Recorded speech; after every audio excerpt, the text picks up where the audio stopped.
Welcome, my name is Samina Merchant and you're watching this video as part of my course requirement for INST 5130.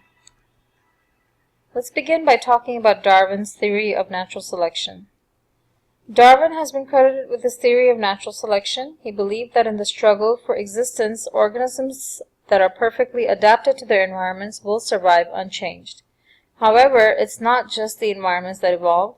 The human mind is also designed to advance in the discovery of its architecture.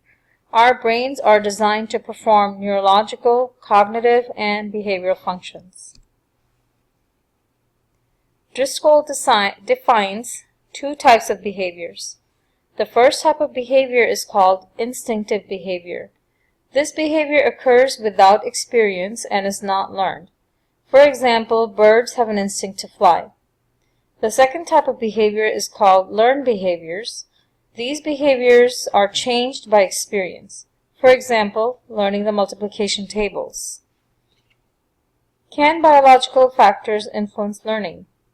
Driscoll states that instinctive behaviors may eventually dominate operant behavior in many circumstances. For example, a musical trait may be apparent in several members of the family. Skinner believed that learning proceeded in much the same way for all species, no matter what biological constraints were. He believed both classical and operant conditioning are subject to biological influences. However, later theorists would disagree, saying that biological factors may influence how learning evolves as societies become more sophisticated. Interactions determine which behavior is learned and manifested. Cooperative groups are becoming a norm. We must learn to become tolerant of other societies.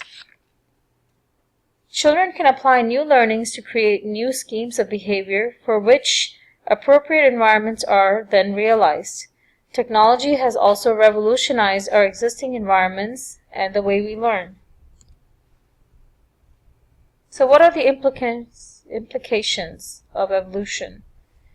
Humans may be predisposed to certain fears. Behaviors for which there is no predisposition to learn may be difficult to establish. Previously adaptive behavior may be difficult to overcome. Actions associated with decreased fitness in ancestral populations may be difficult to establish. It is necessary to break old habits and overcome our fears so we can allow learning to occur. It is also important to keep up with current practices as societies evolve and change. So what are the implications of neurophysiology? As environments evolve, so do functions of our brain. The brain is what allows our cognitive functions to be differentiated. The brain is relatively plastic in nature, so new information can be learned at any age. Language may be biologically pre-programmed. It is the basis for all learning. Learning disabilities may have a neurological basis and intervention is needed to overcome learning challenges. My lesson plan will focus on students learning about communities through paintings and photographs.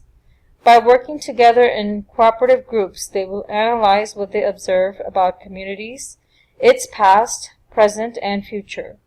They will have dialogues about the feeling these images create about communities and what they notice about the behavior of people or subject in the images. Thank you so much for watching my video.